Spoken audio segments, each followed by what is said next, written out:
शिव है लखदातार, हमारा शिव है लखदातार, हमको काहे की चिंता।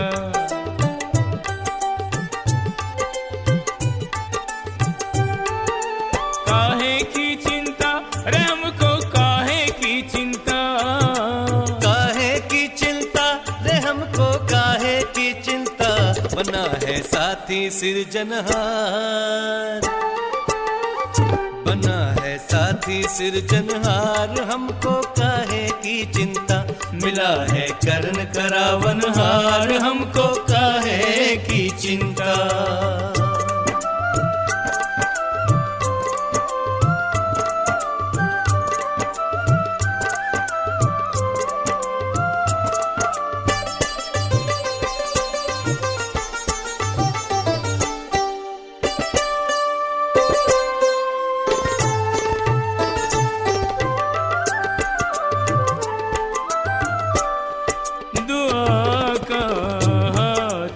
सिर पर है तो फिर किस बात का डर है, जो होगा बस भला होगा, भरोसा उसके ऊपर है।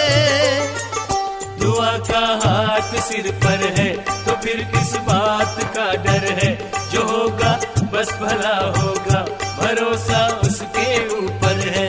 वही है जीवन का आधार, वही है जीवन का आधार, हमको काहे की चिंता।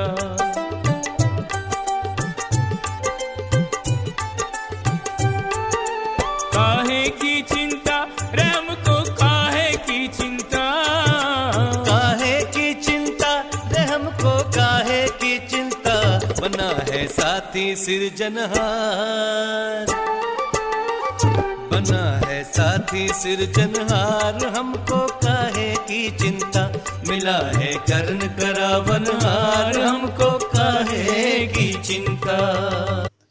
ओम शांति।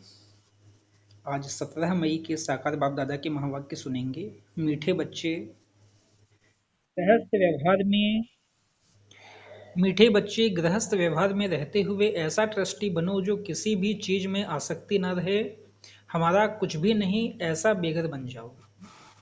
मीठे बच्चे गृहस्थ व्यवहार में रहते हुए ऐसा ट्रस्टी बनो जो किसी भी चीज में आसक्ति ना रहे, हमारा कुछ भी नहीं ऐसा बेघर बन जाओ। प्रश्न, तुम बच्चों के पुरुषार्थ की मंजिल कौन सी है? उत्तर, आप मर गई दुनिया, यही है तुम्हारी मंजिल। शरीर से ममत्व टूट जाए ऐसा बेघर बनो जो कुछ भी याद न आए, आत्मा और शरीरी बन जाए, बस हमको वापस जाना है, ऐसा पुरुषार्थ करने वाले बेगर टू प्रिंस बनते हैं।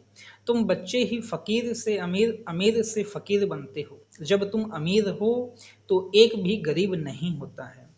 ओम शांति। बाप बच्चों से पूछते हैं कि आत्मा सुनती है या शरीर सुनता है? आत्मा सुनेगी जरूर शरीर द्वारा। बच्चे लिखते भी ऐसे हैं, फलाने की आत्मा बाप दादा को याद करती है, फलाने की आत्मा आज फलानी जगह जाती है, यह जैसे आदत पड़ जाती है। हम आत्मा हैं क्योंकि बच्चों को आत्म अभिमानी बनना है। जहां भी देखते हो जानते हो आत्मा और शरीर है, और इनमें है दो आत्माएं, एक को आत्मा और एक को परम आत्मा कहते हैं। परमात्मा खुद कहते हैं, मैं इस शरीर में जिसमें इनकी आत्मा भी प्रवेश रहती है, मैं प्रवेश करता हूँ। शरीर बिगर तो आत्मा रह नहीं सकती। अब बाप कहते हैं अपने को आत्मा समझो, अपने को आत्मा समझेंगे तब बाप को याद करेंगे और पवित्र बन शांति धाम में जाएंगे, और फिर देवी गुण भी जितना धारण कर और कराएंगे, स्वदर्शन चक्रधारी बनकर और बनाएंगे, उतना ऊंच पद पाएंगे। इसमें कोई मूंझते हो तो पूछ सकते हो, यह तो जरूर है मैं आत्मा हूं। बाप बच्चों को ही कहते हैं जो ब्राह्मण बने हैं। दूसरों को नहीं कहेंगे। बच्चे ही प्रिय लगते हैं, हर एक बाप को बच्चे प्रिय लगते हैं। दूसरे को भले बाहर से प्यार करेंगे, परंतु बुद्धि में है यह हमारे बच्चे नहीं हैं। मैं बच्चों से ही बात करता हूँ क्योंकि बच्चों को ही पढ़ाना है। बाकी बाहर वालों को पढ़ाना तुम्हारा काम है। कोई तो झट समझ जाते हैं, कोई थोड़ा समझ कर चले जाएंगे। फिर जब देखेंगे यहाँ तो बहुत वृद्धि हो रही है, तब आएंगे। देखें तो सही। तुम यही समझाएंगे कि बाप सभी आत्माओं व बच्चों को कहते हैं मुझे याद करो। तुम यही समझाएंगे कि बाप सभी आत्माओं व बच्चों को कहते हैं मुझे याद करो। सभी आत्माओं को पावन बाप ही बनाते हैं। वह कहते हैं मेरे सिवाय और कोई को याद न करो, मेरी अव्यभिचारी याद रखो, तुम्हारी आत्मा पावन बन जाएगी। अव्यभिचारी मतलब एक की याद, व्यभिचारी याद मतलब अनेकों की याद। भक्ति भी अव्यभिचारी, पहले अव्यभिचारी मतलब एक शिव की पूजा स्टार्ट होती है द्वापर युग की स्टार्टिंग से, उसके बाद अनेकों की पूजा होती है, तो उसको बोलते हैं भक्ति व्यभिचारी बन जाती है। पतित पावन मैं एक ही हूँ, मेरी याद से ही आत्मा पावन बनेगी। इसलिए कहते हैं बच्चों मामेकम याद करो। बाप ही पतित राज्य से पावन राज्य बनाते हैं, लिबरेट करते हैं। कहाँ ले जाते हैं? शांति धाम, फिर सुख धाम। मूल बात ही है पावन बनने की। 84 का चक्र समझाना भी सहज है, चित्र देखने से ही निश्चय बैठ जाता है। इसलिए बाबा हमेशा कहते रहते हैं म्यूजियम खोलो भपके से, तो मनुष्यों को भपका खींचेगा। बहुत आएंगे, तुम यही सुनाएंगे कि हम बाप की श्रीमत पर यह बन रहे हैं। बाप कहते हैं मामेकम याद करो और दैवी गुण धारण करो। बैज तो जरूर साथ होना चाहिए। तुम जानते हो हम बेगर टू प्रिंस बनेंगे, पहले तो श्री कृष्ण बनेंगे ना। जब तक श्री कृष्ण न बने तब तक श्री नारायण बन न सके। बच्चे से बड़ा हो तब नारायण नाम लिखे, तो इनमें दोनों चित्र हैं। तुम यह बनते हो, अभी तुम सब बेगर बने हुए हो। यह ब्रह्मा कुमार कुमारियां भी बेगर्स हैं, इनके पास कुछ भी नहीं है। बेगर अर्थात जिनके पास कुछ भी ना हो। कोई कोई को हम बेगर नहीं कहेंगे। यह बाबा तो है सबसे बड़ा बेगर, इसमें पूरा बेगर बनना होता है। गृहस्थ व्यवहार में रहते आसक्ति तोड़नी होती है। तुमने ड्रामा अनुसार आसक्ति तोड़ दी है। निश्चय बुद्धि ही जानते हैं हमारा जो कुछ है वह बाबा को दे दिया। कहते भी है ना, हे भगवान आपने जो कुछ दिया है वह आपका ही है, हमारा नहीं है। वह तो होता है भक्ति मार्ग। उस समय तो बाबा दूर था, अब बाबा बहुत नजदीक है, सामने उनका बनना होता है। तुम कहते हो बाबा बाबा के शरीर को नहीं देखना है, बुद्धि चली जाती है ऊपर। भले यह लोन लिया हुआ शरीर है, परंतु तुम्हारी बुद्धि में है हम शिव बाबा से बात करते हैं। यह तो किराए पर लिया हुआ रथ है, उनका थोड़े ही है। यह तो जरूर है जितना बड़ा आदमी होगा तो किराया भी बहुत मिलेगा। मकान मालिक देखेगा, राजा मकान लेते हैं तो 1000 किराए का 4000 बोल देगा, क्योंकि समझते हैं यह तो धनवान है। राजे लोग कभी भी बोलेंगे नहीं कि यह तो जास्ती लेते हो, नहीं। उन्हों को पैसे आदि की परवाह ही नहीं रहती है, वह खुद कोई से बात नहीं करते हैं, प्राइवेट सेक्रेटरी ही बात करते हैं। आजकल तो रिश्वत बगैर काम नहीं चलता। बाबा तो बहुत अनुभवी है, वो लोग बड़े रॉयल होते हैं। चीज़ पसंद की बस फिर सेक्रेटरी को कहेंगे इनसे फैसला कर ले आओ। ऐसे माल खोल कर रखेंगे, महाराजा महारानी दोनों आएंगे। जो चीज़ पसंद होगी उन पर सिर्फ आंख से इशारा करेंगे, सेक्रेटरी बात कर बीच में अपना हिस्सा निकाल लेते हैं। कोई कोई राजाएं साथ में पैसा ले आते, सेक्रेटरी को कहेंगे इनका पैसा दे दो। बाबा तो सबके कनेक्शन में आए हैं, जानते हैं कैसे कैसे उन्हों की एक्ट चलती है। जैसे राजाओं के पास खजांची रहते हैं, वैसे यहाँ भी शिव बाबा का खजांची है। यह तो ट्रस्टी है बाबा का, इनमें कोई मोह नहीं है। इनसे अपने पैसे में ही मोह नहीं रखा, इसने अपने पैसे में ही मोह नहीं रखा, सब कुछ शिव बाबा को दे दिया। तो फिर शिव बाबा के धन में मोह कैसे रखेंगे? यह ट्रस्टी हैं जिनके पास धन रहता है। आजकल तो गवर्नमेंट कितना जांच करती है, विलायत से आते हैं तो एकदम अच्छी रीति जांच करते हैं। अब तुम बच्चे जानते हो कैसे बेगर बनना है, कुछ भी याद ना आवे, आत्मा अशरीरी बन जाए, इस शरीर को भी अपना ना समझे, हमारा कुछ भी ना रहे। बाप समझाते हैं अपने को आत्मा समझो, अभी तुमको वापस जाना है। तुम जानते हो बेगर कैसे बनना होता है, शरीर से भी ममत्व टूट जाए। आप मुए मर गई दुनिया, यह मंजिल है। समझते हो बाबा ठीक कहते हैं, अब हमको वापस जाना है। शिव बाबा को तुम जो कुछ देते हो उसका फिर रिटर्न में दूसरे जन्म में मिल जाता है। इसलिए कहते हैं यह सब कुछ ईश्वर ने ही दिया है। आगे जन्म में ऐसा अच्छा कर्म किया है जिसका फल मिला है। शिव बाबा रखता किसका भी नहीं है। बड़े बड़े राजाएं जमींदार आदि होते हैं तो उनको नजराना भी देते हैं, फिर कोई नजराना लेते कोई नहीं लेते। वहां तो तुम कुछ भी दान पुण्य नहीं करते हो, क्योंकि वहां तो सबके पास पैसे बहुत हैं। दान किसको करेंगे, गरीब तो वहां होते नहीं, तुम ही फकीर से अमीर और अमीर से फकीर बनते हो।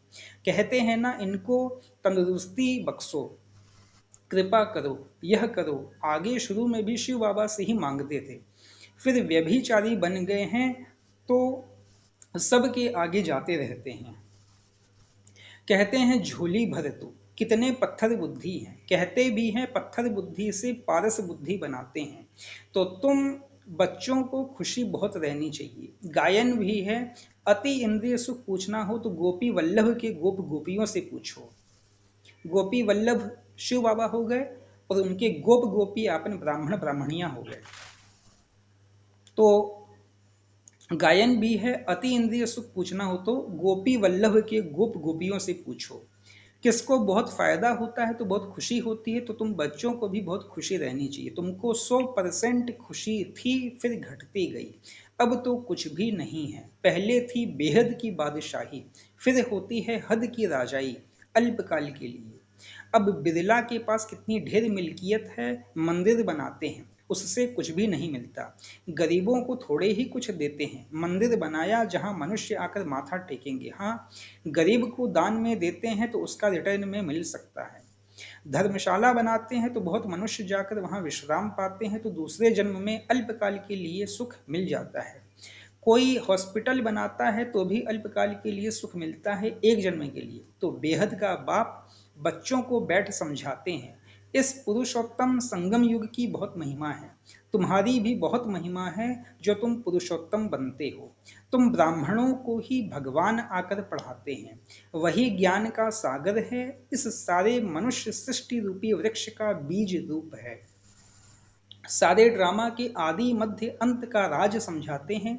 तुमसे पूछेंगे क्या तुमको पढ़ाते हैं, बोलो क्या यह भूल गए हो, गीता में भगवान उवाच है ना, मैं तुमको राजाओं का राजा बनाता हूं। इसका अर्थ तुम अभी समझते हो।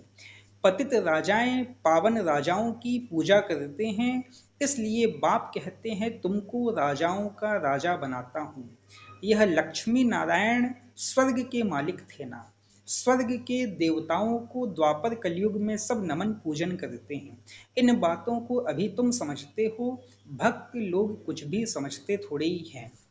वह तो सिर्फ शास्त्रों की कहानियां पढ़ते सुनते रहते हैं। बाप कहते हैं तुम जो गीता आधा कल्प से पढ़ते सुनते आए हो उससे कुछ प्राप्ति हुई, पेट तो कुछ भी भरा नहीं, अभी तुम्हारा पेट भर रहा है। तुम जानते हो यह पार्ट एक ही बार चलता है। खुद भगवान कहते हैं मैं इस तन में प्रवेश करता हूँ। बाप इनके द्वारा बोलते हैं तो जरूर प्रवेश करेंगे। ऊपर से डायरेक्शन देंगे, ऊपर से डायरेक्शन देंगे क्या, कहते हैं मैं सन्मुख आता हूँ। अभी तुम सुन रहे हो, यह ब्रह्मा भी कुछ नहीं जानते थे, अभी जानते जाते हैं। बाकी गंगा का पानी पावन करने वाला नहीं है, यह है ज्ञान की बात। तुम जानते हो बाप सन्मुख बैठे हैं, तुम्हारी बुद्धि अब ऊपर में नहीं जाएगी, यह है उनका रथ। इनको बाबा बूट भी कहते हैं, डिब्बी भी कहते हैं। इस डिब्बी में वह हीरा है, कितना फर्स्ट क्लास चीज है। इनको तो रखना चाहिए सोने की डिब्बी में, गोल्डन एजेड डिब्बी बनाते हैं। बाबा कहते हैं ना, धोबी के घर से गई छू, इनको कहते हैं छू मंत्र। छू मंत्र से सेकंड में जीवन मुक्ति, इसलिए उनको जादूगर भी कहते हैं। सेकंड में निश्चय हो जाता है हम यह बनेंगे, यह बातें अभी तुम प्रैक्टिकल में सुनते हो। पहले जब सत्यनारायण की कथा सुनते थे तो यह समझते थे क्या? उस समय तो कथा सुनते सब विलायत, स्टीमर आदि याद रहता है। सत्यनारायण की कथा सुनकर फिर मुसाफरी पर जाते थे, वह तो फिर लौट आते थे। बाप तो कहते हैं तुमको फिर इस छीछी दुनिया में लौटना नहीं है। भारत अमरलोक, स्वर्ग, देवी देवताओं का राज्य था। यह लक्ष्मी नारायण विश्व के मालिक है ना। इनके राज्य में पवित्रता, सुख, शांति थी। दुनिया भी यह मांगती है विश्व में शांति हो, सब मिलकर एक हो जाएं। अब इतने सब धर्म मिलकर एक कैसे होंगे? हर एक का धर्म अलग, फीचर्स अलग अलग, सब एक कैसे होंगे? वह तो है ही शांति धाम, सुख धाम। वहां एक धर्म, एक राज्य होता है, दूसरा कोई धर्म ही नहीं जो ताली बजे, उसको विश्व में शांति कहा जाता है। अभी तुम बच्चों को बाप पढ़ा रहे हैं, यह भी जानते हो सब बच्चे एक रस नहीं पढ़ते हैं, नंबरवार तो होते ही हैं। यह भी राजधानी स्थापन हो रही है, बच्चों को कितना समझदार बनाया जाता है। यह है ईश्वरीय यूनिवर्सिटी, भक्त लोग समझते नहीं। अनेक बार सुना भी है भगवान वाच, क्योंकि गीता ही भारतवासियों का धर्मशास्त्र है। गीता की तो अपरम अपार महिमा है, सर्वशास्त्रमयी शिरोमणि भगवत गीता है। शिरोमणि अर्थात श्रेष्ठ ते श्रेष्ठ, पतित पावन सदगति दाता है ही एक भगवान, जो सभी आत्माओं का बाप है। भारतवासी अर्थ को समझते नहीं हैं, बेसमझी से सिर्फ कह देते हैं सब भाई भाई हैं। अभी तुमको बाप ने समझाया है हम भाई भाई हैं, हम शांति धाम के रहने वाले हैं। यहाँ पार्ट बजाते बजाते हम बाप को भी भूल जाते हैं तो घर को भी भूल जाते हैं। जो बाप भारत को सारे विश्व का राज्य देते हैं उनको सब भूल जाते हैं। यह सब राज बाप ही समझाते हैं। अच्छा, मीठे मीठे सिकिलधे बच्चों प्रति माता पिता बाप दादा का याद प्यार और गुड मॉर्निंग।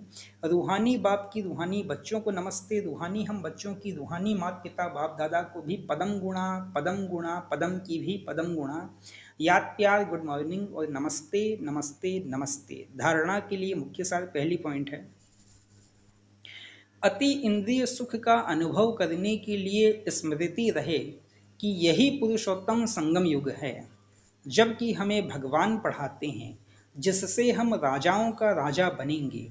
अभी ही हमें ड्रामा के आदि मध्य अंत का ज्ञान है। अतीन्द्रिय सुख का अनुभव करने के लिए स्मृति रहे कि यही पुरुषोत्तम संगम युग है, जबकि हमें भगवान पढ़ाते हैं जिससे हम राजाओं का राजा बनेंगे। अभी ही हमें ड्रामा के आदि मध्य अंत का ज्ञान है। दूसरा, अब वापस घर जाना है, अब वापस घर जाना है, इसलिए इस शरीर से भी पूरा बेगर बनना है। इसे भूल अपने को अशरीरी आत्मा समझना है।